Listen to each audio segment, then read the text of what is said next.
Is James Charles a predator? New allegations have come to light against James Charles after he posted his apology video on April Fool's, so the 1st of April. All right, hello lovelies, welcome to Narc Free Formula. My name's Freedom. Thank you for joining me. So look, today this video is I'm going to be looking at James Charles' apology. I'm going to be looking at the overall issue, and I'm going to also be making the link or highlighting the things that James Charles is doing in his apology that you, as the partner or ex-partner of a narcissist, would have seen or be seeing in real life. So, for those of you who don't know the situation with James Charles, so he's a YouTuber, a beauty guru. He's 21 years of age. He's a gay boy who rose to fame rather quickly.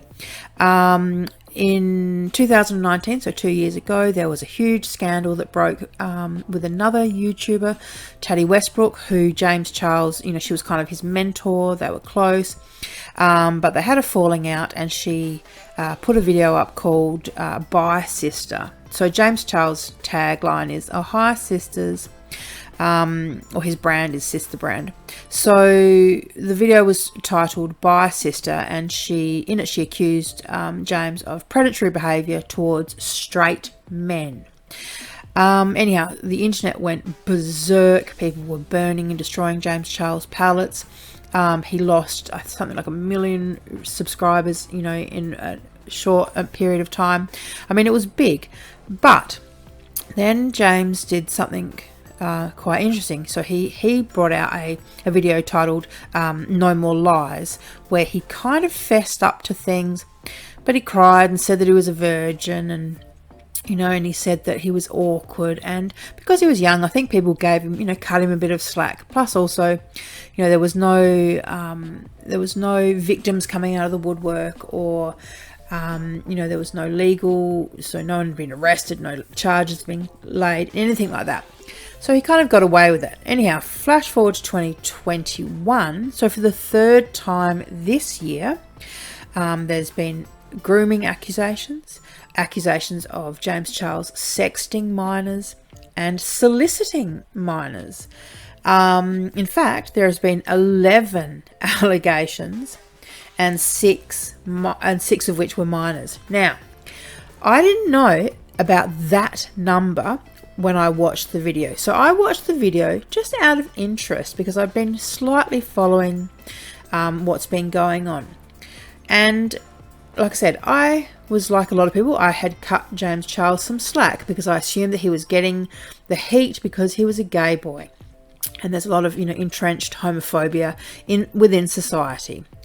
So this time around though, I watched the video, I did a lot of research, and I found that James Charles deliberately played down the numbers. So in the apology video that he's now released on April 1, one of the first things he said was there are 2 allegations, so 2 victims. Now, the reason he's done this is purely to get ahead of the game, right? He knows the art of a good apology. In fact, James Charles actually taught young influencers the art of a good apology. So he actually ran some kind of influencer, I think it was called Instant Influencer, back in May of 2020, where he was teaching young influencers, how to deal with, being an instant influencer, and in part how to deal with a scandal and how to do an apology video. So getting back to it. So James Charles is essentially getting ahead of the game, because he knows that there are more allegations that are going to come out. So he's put out his apology now, so that when these other allegations come to light, people will say, oh, he's already apologized for all of it. He hasn't already apologized. He's apologized for 2. And not only has he apologized just for 2, there are so many things in his apology that need attention. So I will start it here. So first of all, James isn't wearing makeup. Now, the man's a beauty guru, right? But he's deliberately wearing no makeup, and he's making a point of saying, I'm alone it's 1 o'clock in the morning and I'm alone recording this. So he's taken a leaf out of David Dobrik's recent apology video. So he's obviously been watching people's apologies and reading the commentary, and he's taken notes. So he says, I first and foremost want to say sorry to anybody I've offended. Now, that is a typical thing that a narcissist or / predator would do, because by focusing it on anybody I may have offended, it actually takes away from the actual victims. Instead, he should have been saying, I apologize to the victims first and foremost, not to anybody I've offended. The second thing I noticed that he put it out in April Fool's shows to me that he was in a real rush to get this out, because I know he's worried that more people are going to start showing receipts in public, which is what's happened. It's been there's been two people who've come out and exposed receipts of texts, Snapchat photos back and forth between him and themselves. One was 15 turning 16, and the other one, although I'm not sure on his age, James Charles was soliciting him and was paying him for sending nudes. And it's what I found really fascinating in this apology is James is pretending to be so sweet and so innocent and like he's the victim. But when you actually read the way he talks to these children, right, 15 is a child, he's very demanding. He's very rude. He says things like, shut up. Hang on, I've got the exact quote here. Shut up. Where is it? Shut up and send stuff, and you'll get money if you take good pics and videos. All right. So, also another one says, come pick me up for some roadhead. He's not as sweet and innocent as he's trying to make out. All right. So anyhow, he offers up a trigger warning. I found that fascinating. It's like, talk about virtue signaling. When you're literally making an apology about sexual assault or sexual, like I said, sexual grooming of minors. I'm not sure what the exact term that would be, but I also noticed he doesn't even mention that. He talks about the topic and the issue, but he never actually mentions sexual assault or sexual abuse or sexual grooming of a minor. He doesn't actually say it. All right, so he says, I was going to show receipts, and then I did some research on these topics. Now, what he really meant to say was, I checked my receipts and I realised that they were not going to do me any favours. So I decided not to use the receipts, because there are receipts, because we've already seen them, and he looks like the predator that he is. All right, and then he's saying, I want to take accountability for my actions, and most importantly, apologise to the people that were affected by them. Now, that sounds like an apology, doesn't it? But listen to what he's saying. My actions and people that were affected by them. So he's trying to distance himself, instead of saying for what I did, or those people that were affected by me. He throughout the whole apology, he uses this language where he, like I said, he distances himself from the behaviour. It's not really him. It's just something that happened. It's not James Charles, So he says, to the guys involved, I'm sorry that I added you. Right? Why would you apologise, in such a condescending way? I'm sorry that I flirted with you, and I'm really, really sorry if I ever made you feel uncomfortable. Once again, it sounds like an apology, sure, but it's kind of, when you look at the body language and the way he was acting when he says it, it kind of comes across more as, I'm sorry I got caught out, and now I'm going to punish you. Like, you're never going to hear from me again. Which is actually what he says to one of the victims. In one of the screenshots, he actually says that he will never speak to them again. He says, there's no one to blame for this than myself. which is fascinating because no one is blaming anyone else for it other than you. So why would you even say that? You know? Then he tries to turn it around to be about him and his desperation. And he says, you know, that because he's desperate, that he trusts people too quickly and that he misses out on the red flags. Once again, here we have a predator trying to sound like the victim, like he's been taken advantage of by these children, you know, that lied about their age. And whether they lied about their age or not is, you know, that's an entirely different story. He's an adult and he's sexting minors.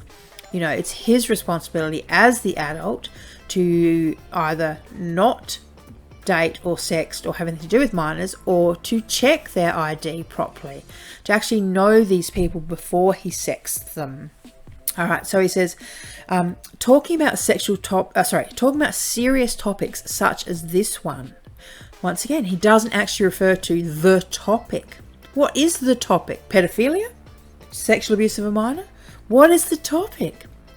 He keeps referring to 2 years ago where he says that he was called out and labelled as a predator. Oops, he accidentally said called out.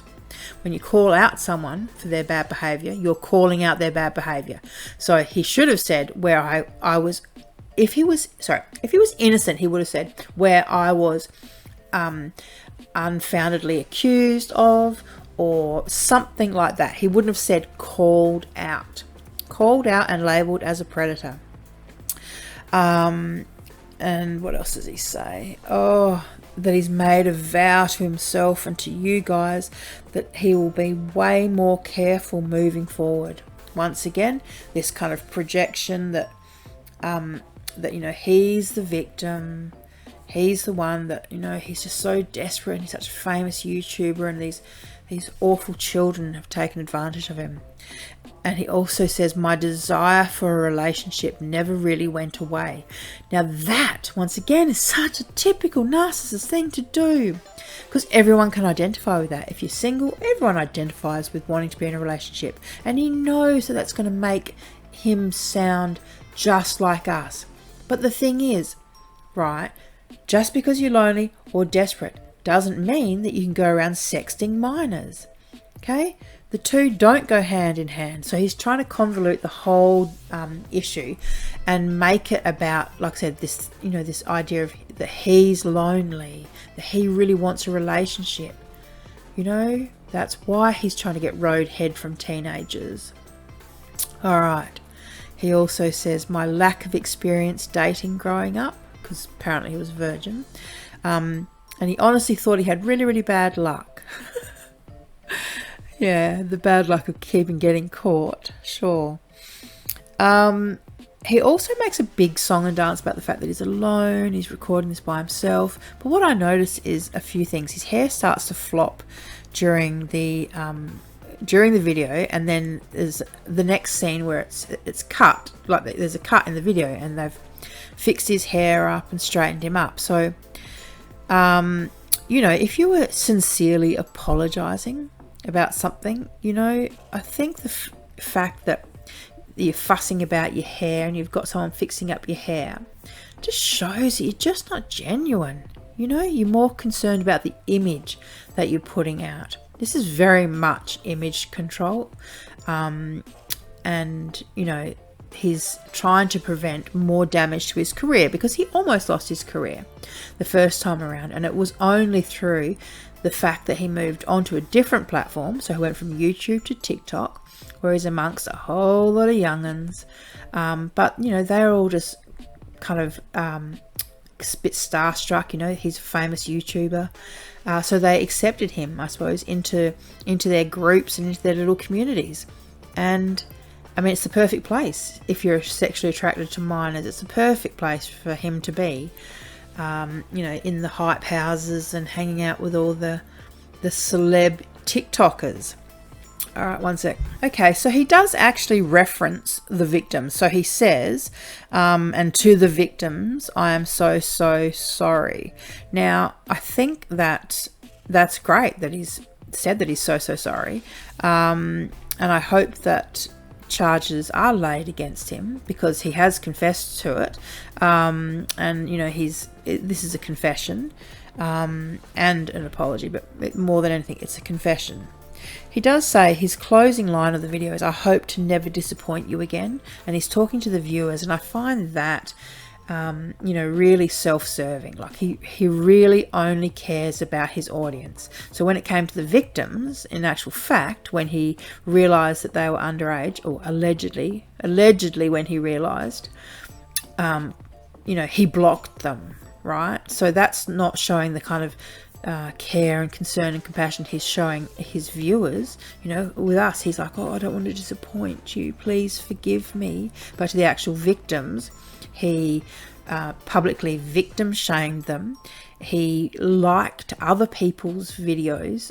When other people were commenting on his videos, and were basically blaming the victim and saying that James was innocent, and James Charles was liking those comments and liking comments that blamed the victim. So that was a week ago. So within a week he's gone from that to, like I said, this apology video.